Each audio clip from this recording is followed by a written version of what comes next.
You want to wait 2 minutes or just call it, or call the meeting? Call the meeting to order at 1:58.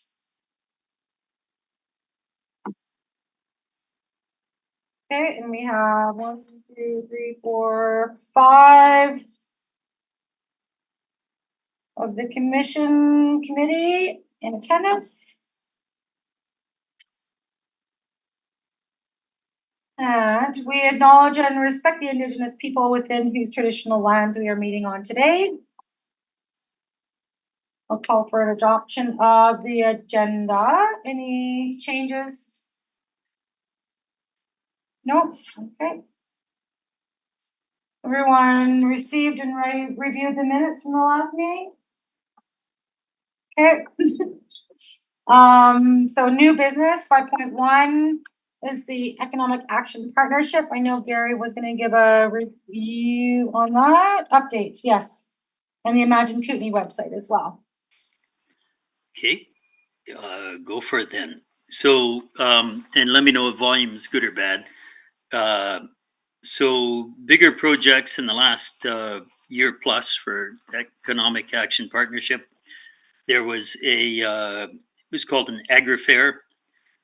So 2-day event that actually attracted interest of provincial ministry personnel, and the Minister of Agriculture didn't come to visit in person, which is fine, but Lana Popham did zoom into the meeting through a portion of that. And whether or not you've seen or heard any detail, it was a gathering where they would have speakers on different expertise for on-farm activity. So if people wanted to talk about water as an issue, how to better use water, how to store water, that kind of stuff, there were sessions on that. There were sessions on new technology for monitoring everything from soil temperature to how your crop's doing and the like. There's quite a lot of higher tech used in farming now. There were sessions on marketing. Don't know if they overlap very much with the international marketing stuff. I know there was some information on that through Community Futures Central Kootenay and the like over the last few years. So there's a whole set of sessions where a number of farmers from the valley and anyone else who's interested in the topic, maybe potential farmers, gathered and listened to the way we do a normal convention. You listen to somebody for 30 to 60 minutes, a little bit of a break, next presenter, etc. Through the 2 days, they also had a couple of field trips. I was only able to be at it for half a day. Back then, there were a lot of things going on with our ferry. And I know specifically because our MLA only got to part of what she wanted to get to as well before we had to cut off to have other meetings. So the agri-fair was well received by the farm community, probably will be repeated next year.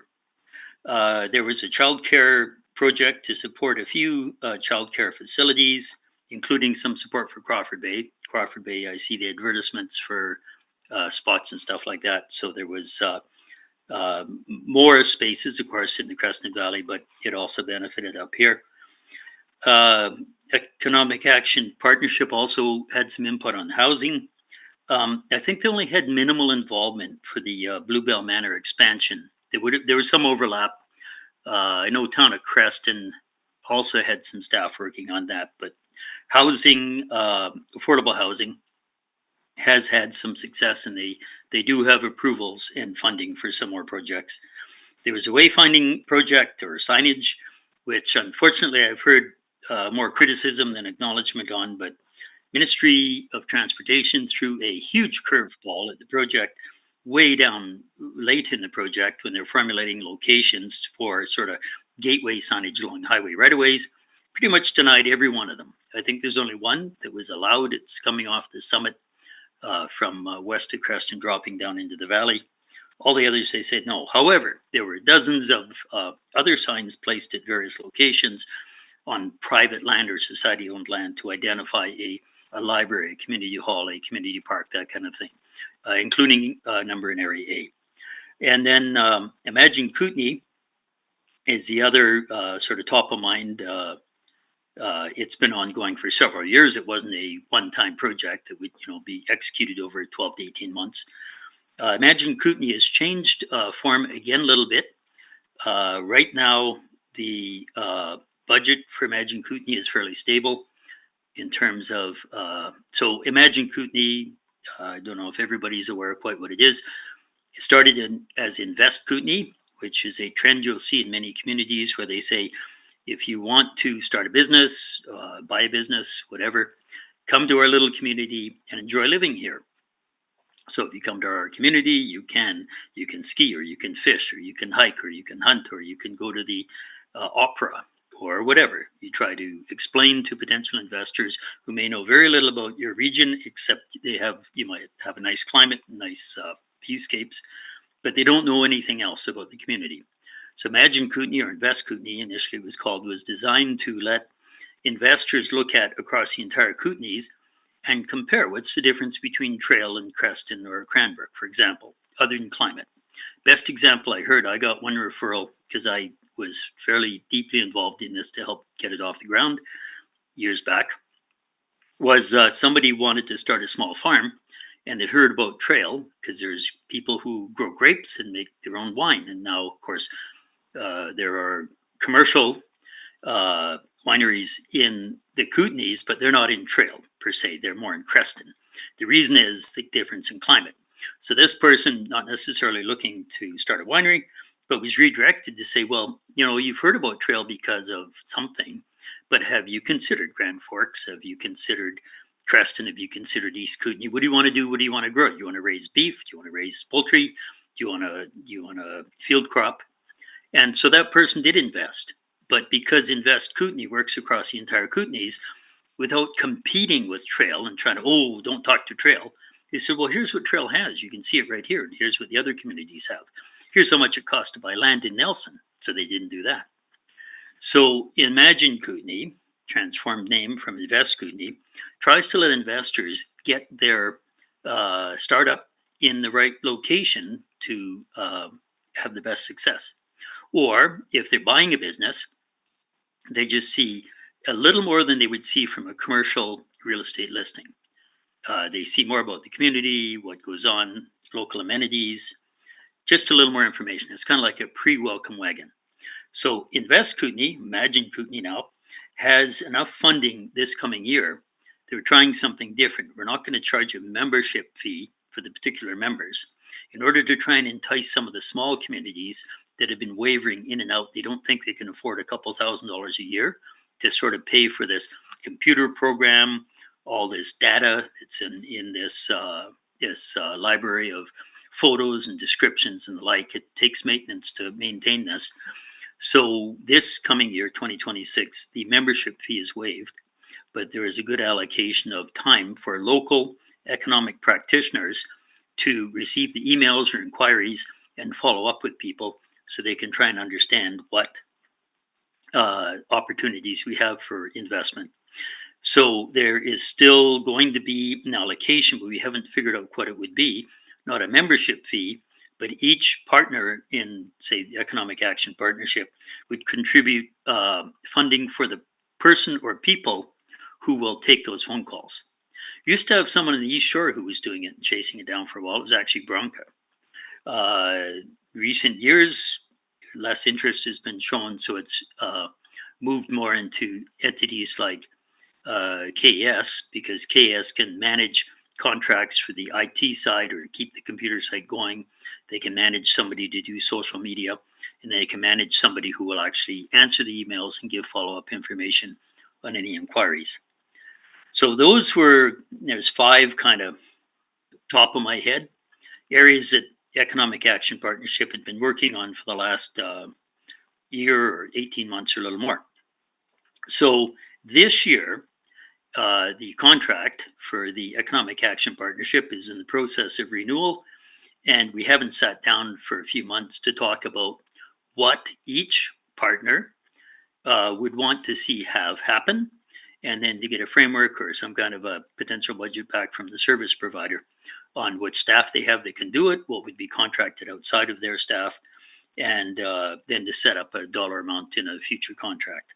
So I have left in, which we'll talk about in a minute, a little bit of a placeholder similar to last year's number for the Economic Action Partnership. So I don't know if there's any questions on the EAP. kind of a quick overview. Just a question, Gary, in terms of Imagine Kootenai. I tried to contact someone in the Creston office and they had left and asked for a call back and never got one. You're quite quiet, Gord. Could you? Just wondering if you have a current contact for Imagine Kootenai in Creston, because I think the person there, Leah, has left. Yeah. So We called them back. It was not successful.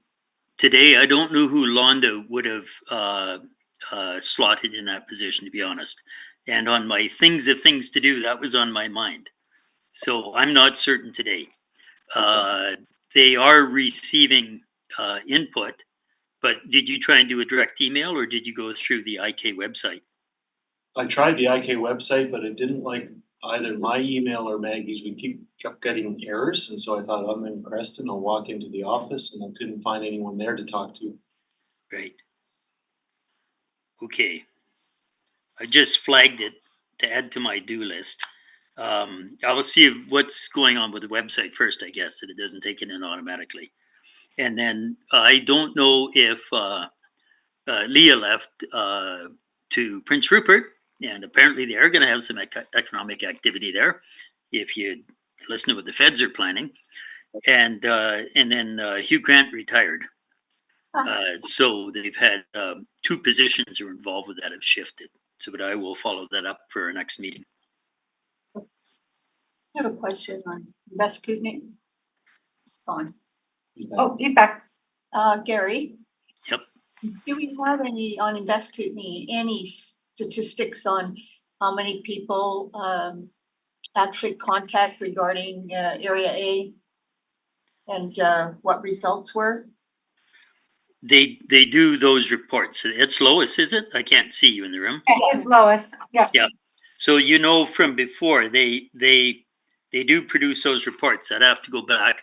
The last IK meeting of the coordinating group I missed because it was a board meeting day or something like that. But I'll pull out that. It's not called metrics. It's what's the word they use? Google something analytics. Yes, there are analytics. And I can get the analytics report. And do we know how many investors or results? Yeah, it's part of the analytics, and I think because Nelson invests more in promoting, they tend to get more investment. I know you've listed your business on that for some time. But yes, it is part of the analytics report. And this is why at one time we had Bronca or a more local person slipped in as part of the contract for promoting and responding. So I see Megan nodding there. If somebody steps up and they will do it, they know they can do it and inserts themselves in the loop, we'll go back to that. If nobody steps up, then it will stay the way it is. But absolutely, Lower Columbia Investment Collaborative, or whatever they call themselves, around Greater Trail has more success because they will push and have almost no delay, unlike what Gord just experienced. And Nelson, also, they have just a bigger collective, there are more people, more money, and they will tend to be more responsive, and that helps. There's other things, though, is because some of these investors, I've talked to some of them directly, they want to go for a critical mass. If you're jumping into a totally new area, maybe from out of country, East Shore may not look that attractive, because if everybody was to show their books and what their return on investment was over the years, and then they look at City of Nelson, which has had some pretty good boom years, or Trail and the amount of investment they've had in supports to the mineral metallurgy, that kind of industry, and they have done really well with building supports around tech and related industry, you will just see more money flow to those, as opposed to somebody who maybe is more comfortable and familiar with a slower market, slower lifestyle like we have in the East Shore and seasonal business. So my expectations are not that we will see something like IK bring a whole lot more to the Area A than it will, say, bring to Nelson or Trail. It's just not realistic. However, we have another system. It's called eShore.life to give people more specific data if they were trying to establish maybe a slower paced or a little different business, and it languishes at this time. Again, we've invited over and over the years somebody to say they're going to pick that up and very businesslike and systematically use that as a promotion tool, and maybe that will result in a little different economic stimulus. But you can't expect the same money, the multi-million-dollar investment in renovating a hotel top to bottom and that kind of thing to happen where we are. I'm very happy that Kokanee Springs Resort has transformed itself and expanded its business, and we all get spin-off. But that really evolved from a ground up. People who used to visit here from the 70s onwards. That because we're not a hot spot and we're not on the map for everybody. But I'll get metrics, yes, or analytics. I'll find the last analytics report and give it to the commission, but to you as well, Lois.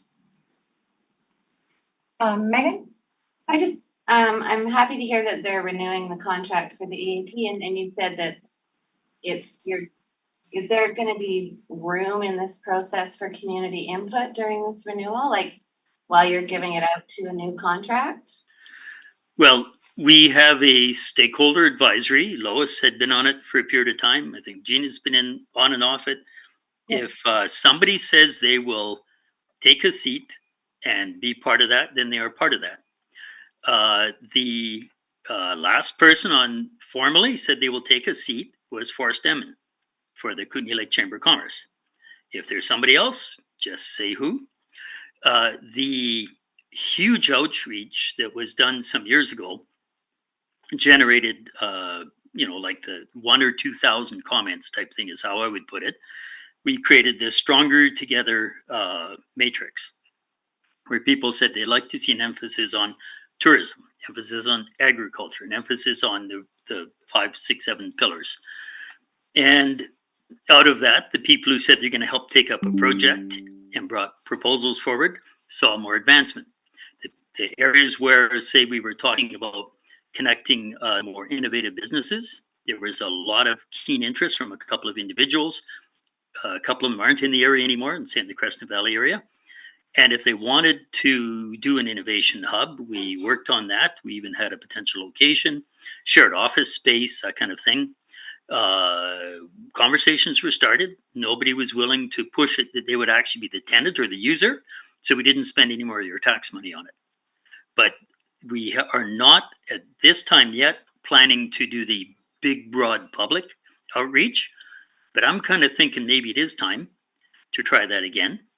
But the other form where movers and shakers and community champions sit down at the table, you put a name forward and you'll probably be sitting at the table. That's how it works. Hey, thank you. I'm glad to hear that you're thinking about more community outreach. Thank you. And just one question from me, Gary, you said you had that number for funding. I know the next part is the actual EDC budget, but what is that number that is being thought of? As a placeholder, I think that's next on the agenda, isn't it? Yeah. So I did and sorry, I'm changing screens here for a second. The placeholder under, this is contract, but not construction contract, like not the fiber optic was 25,560, 25,000 and change historically. So I've left that in the budget, that number. Just the number for the EAP and Imagine Kootenay. That would be that number. 25,000? 25,000 approximately. So that we are a smaller population in tax base slightly than areas B and Creston. Well, we are a much smaller population. We're less than half the population of either Creston or Area B. We are almost the same tax base. We're like 90% of their tax base because we have a number of large lots and we have a number of lakefront and with some really nice places along the lakefront, which brings our tax base up. We are 1,000 more population in Area C and considerably higher tax base because even though Area C has a lot of really nice land, they pay farm tax rate. so they don't pay a lot of taxation. So when we established the EAP, my argument was we're not going to pay based on mill rate or tax rate, tax assessment, because sometimes it's land that generates opportunity and what happens, but more so it's the people. So if we are 2,400 out of 14,000 people, we're not going to pay 25% or whatever percent just because our tax base is that big. So the annual fee is blended. It's half weighted on our tax assessment and it is half weighted on our population. Okay. And so we get the provincial population updated figures every year. And then we also get, of course, the BC Assessment Authority updated numbers. And so what we pay, our percentage that we pay fluctuates based on that weighted allocation. Okay. So that number will be calculated sometime in January when we see the full BC assessment numbers. It's never final until people are allowed to appeal their assessments, but the amount of changes in that is fairly trivial. So we'll come up with a percentage share for us once we get to that point. But the entire budget is fourfold that, or a little more than fourfold that. Any other questions around the EAP or slide on over to the economic development, the Service 107 draft budget? Sure. So Robin is going to show you one page, which is, I should have put draft in capital bold. So this just shows last year's is the actual budget. So requisition under revenues is that's taxes. Regional districts are not taxing authorities. We don't tax people. The province does that. We requisition. We send a piece of paper to the province saying, please tax people this amount for this service. So if you recall, we had been taxing, requisitioning, about 40,000 a year for many years. We had upped it from 30 to 35. You go over a decade. Not a lot of big bumps. Then we were successful in getting an economic development grant from Canadian Radio Television Corp, CRTC, for $700,000-800,000 for high-speed connectivity. Once we were able to finally receive that money, it took a little while waiting for political announcements and people patting themselves on the back. Federal and provincial, it's partnered. We couldn't. We ended up going through both Caslo Infonet and East Shore Internet Society to do the physical work. So we've contracted through them.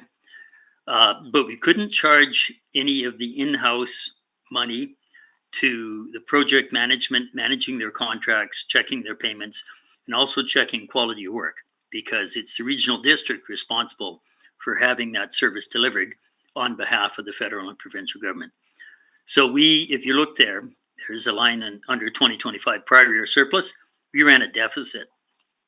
But we ran a deficit mainly because we had no separate allocated money that we had pre-planned for the amount of work it was to work with those two entities who have taken way longer than the initial targets to do this work. So a little bit of money came in from so it was a community development grant, so the deficit wasn't quite so harsh.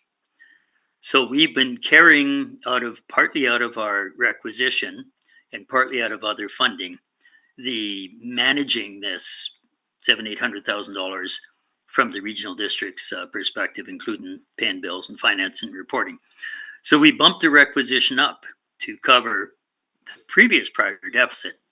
Provincial law requires that if you run a deficit in a local government service, you have to make up the difference next year. No question, you just do it.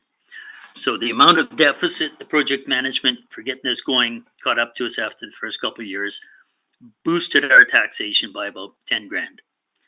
So I started with a draft budget because we're winding down finally this fiber optic work, touch wood. I started our 2026 budget with a requisition going back to 40, just for discussion purpose. I don't think we'll necessarily decide anything here and now, right now. East Shore connectivity is a very rough estimate. I've been talking to the project manager. I had a sit-down meeting with ESIS and a little bit email back and forth with Caslo Infonet. They're not done. They're not going to be done by December 31st, which is our fiscal year end. So I just put a number, 40 might carry to next year. It might be more.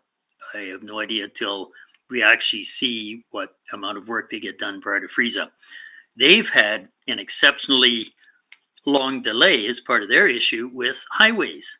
Once again, not wanting to issue permits for use of the right of way, which I said when I sat down with their manager, curious because we were rejected on permits for signage. So we're in the same boat.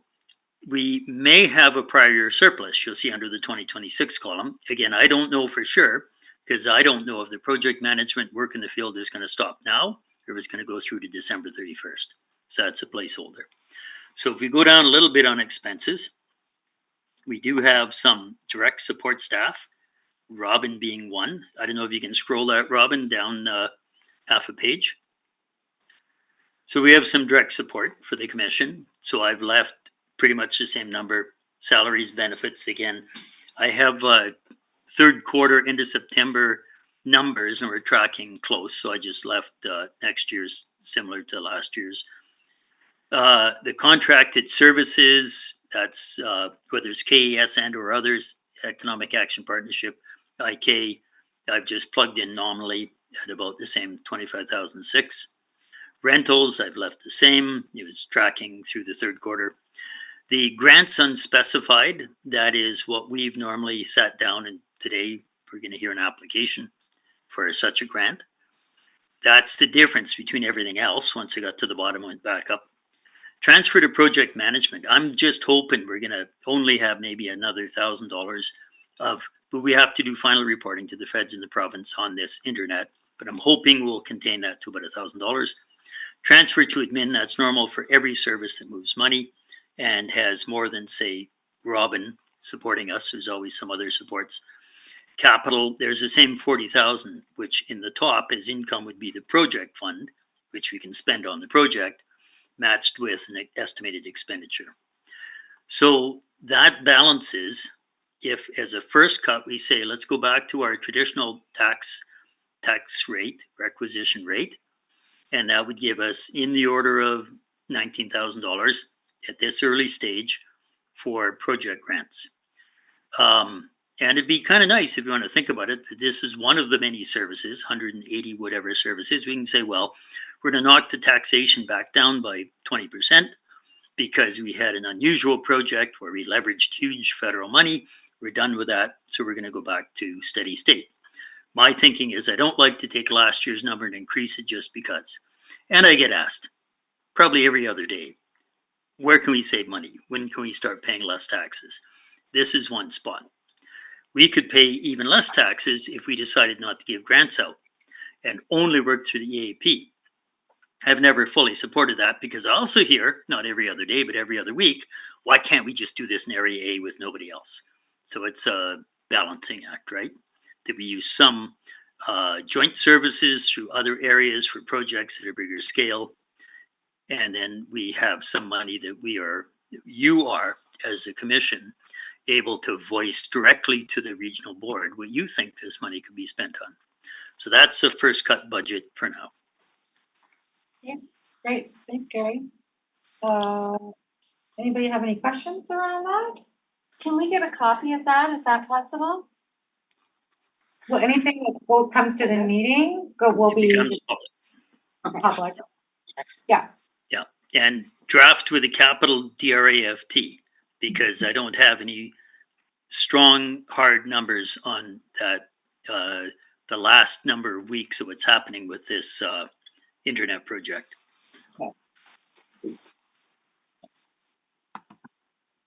No questions? All right. Thank you, Gary. Thanks for Robin for sharing.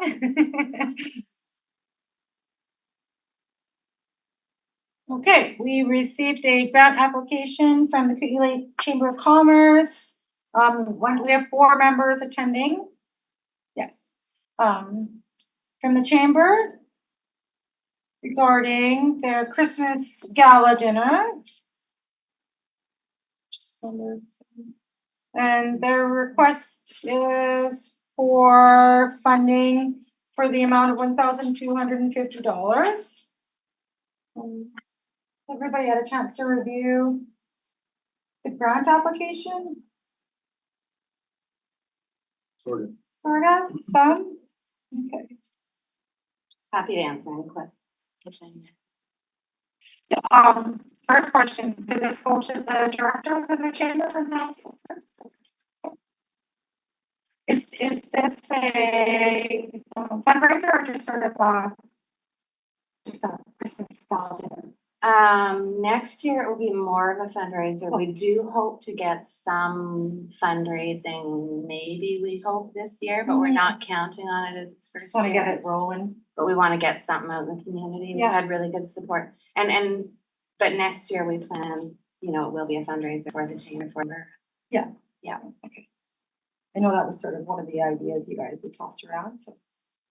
Okay. Cool.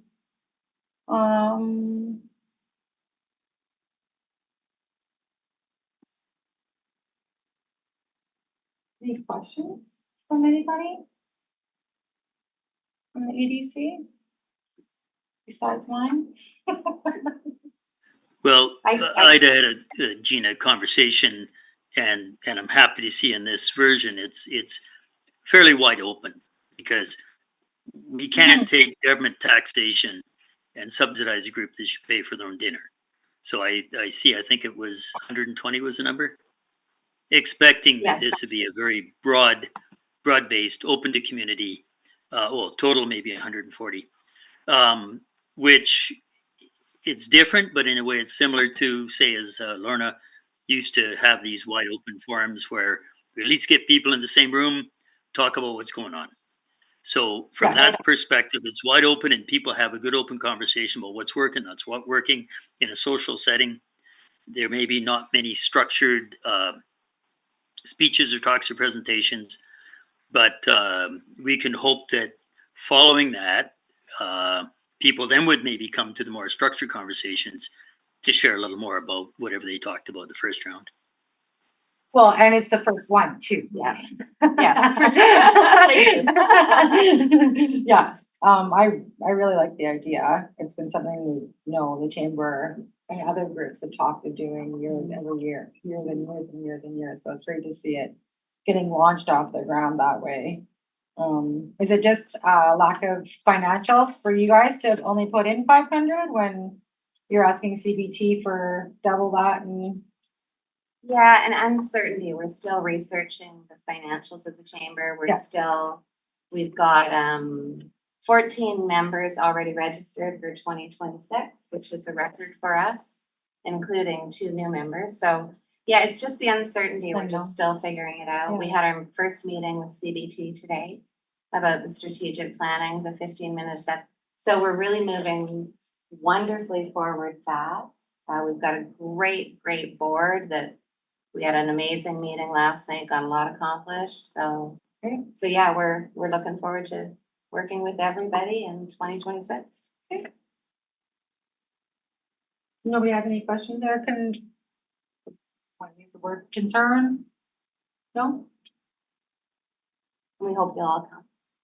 So I guess it's really, it's business to business, it's business to community, it's potential new business, whatever else. So the way it's worded is that it's to all small businesses and anybody who supports small business, which is everybody, The community and business. community, Mhm. business, people that shop at businesses, people that.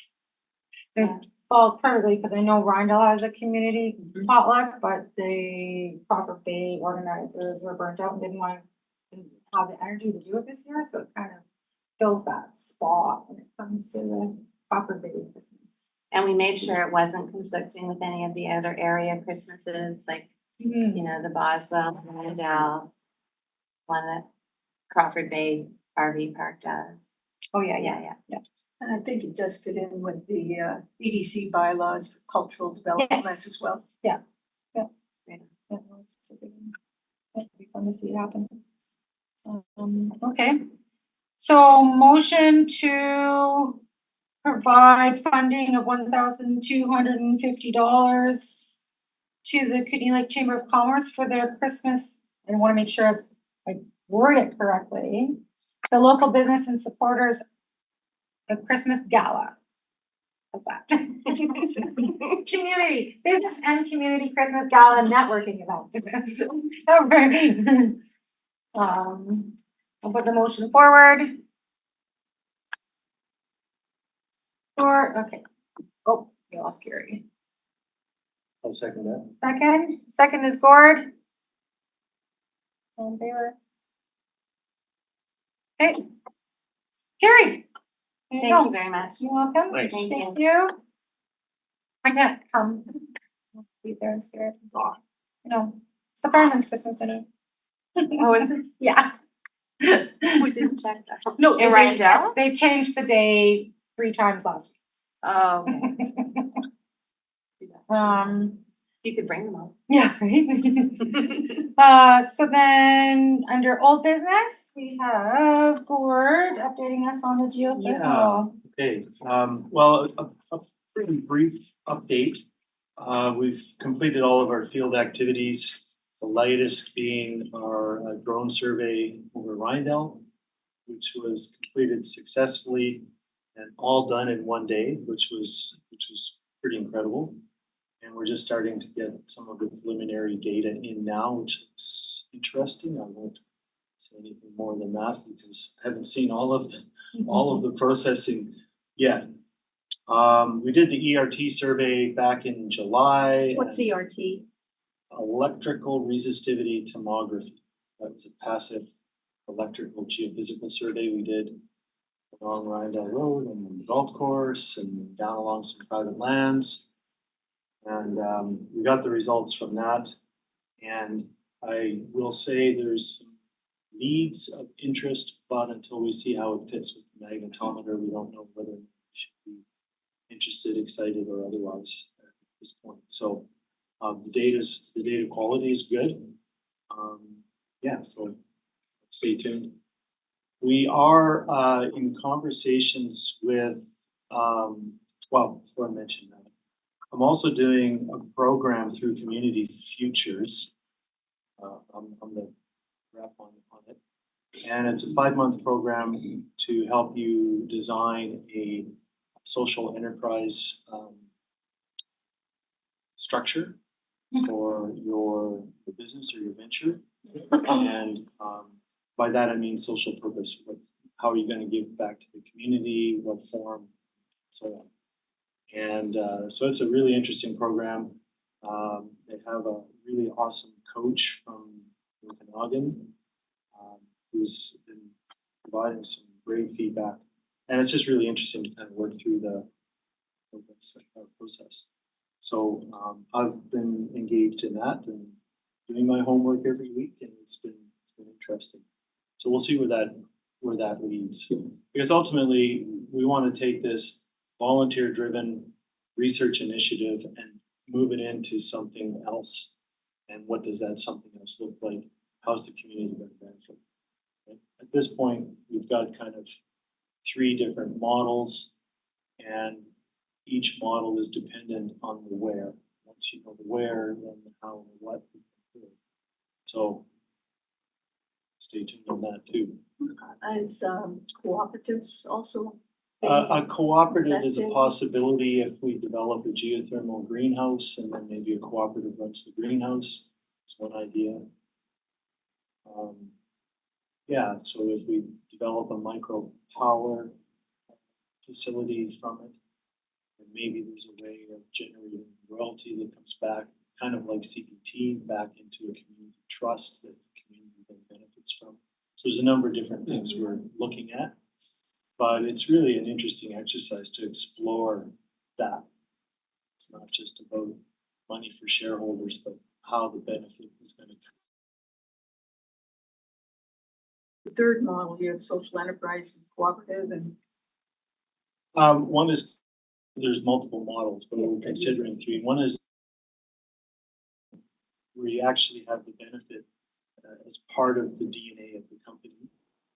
The directors of the company are fully on board, and they also have kind of a social purpose mission in their mandate as a director to kind of facilitate that. And then there's other models where there's a certain percentage of dividends that have to go back to the community, but it has certain restrictions that might not apply in our case. Without getting into the details. But yeah, so it's interesting to explore it. I wasn't even aware of these possibilities, so. And the one thing that we're working on right now is we're talking to Selkirk College about engaging another intern for the purposes of taking all of our data, all of our geophysical data, our geological data, our geochemical data, and bringing it all into our ArcGIS platform. We have that platform, but it's only some of the data has been brought in, and it's like well over my head to try and do it. Like I spend an obscene amount of time trying to figure out how to do this stuff, and I end up walking away in frustration. It's not an easy program to use, and so we're gonna hopefully turn it over to an intern who this is their second nature, and they love doing this stuff. But also, and so that would be some of our budget would go towards that, but then it would be leveraged against NETAX, and they would match the dollars and then use that to get the intern for up to 4 months. The other thing we want to do is it's called a ArcGIS or story map, and I saw an example of it where Selkirk did this for the wineries in the Okanagan, and imagine integrating maps and visuals, audio, as well as perhaps video, all integrated into kind of weaving your story so that you can then send someone a link and it's like, here's the story. This is what we've done, this is what we want to do, and here's the where, what's, and why's about it. It's really slick and it's all ArcGIS based. And so this student that we would bring on efficient at that as well. That for us would be a great stakeholder piece where we can share that with people in the community, but also use that as an intro to possible funding groups, impact investors, that kind of thing. So once I have my head wrapped around what's involved and the timing and the cost, I'll probably come back to the EDC with a request to support that. Just a heads up. And yeah, that's it. I guess other than once we get all of our data integrated and understood, we hope to have a series of open houses. Thanks, so that would be my question. Yeah, to let people know where we're at and what we learned and what it means. Thanks. Any other questions or comments to board? No? All right. Next item is public time. I see one public observer. Do you have any questions or would like to say anything? Just unmute if you do.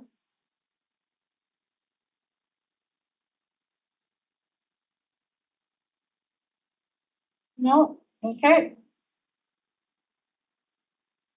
That being said, our next meeting will be January 13th, 2026. And then at this time, most likely at this time, we're going to continue with the every 2 months meetings unless we end up with some big projects and pieces that we feel like we need to meet once a month for. So, and that'll be posted in the minutes with Robin. And we will adjourn the meeting at 2:42. Thank you everyone for coming. Thank you, Robin. Thank you, Peter, for bringing your tools. Thanks, everyone. Yeah. So can I ask just a question on this? So when it comes up public observer there, does anyone who's dialing in that just come up, like it doesn't put their name on there? Or it can, they're just choosing to be, okay, so people, they need to try. Okay. Yeah. That's really cool. Yeah. Bye, thank you. Thanks, Greg.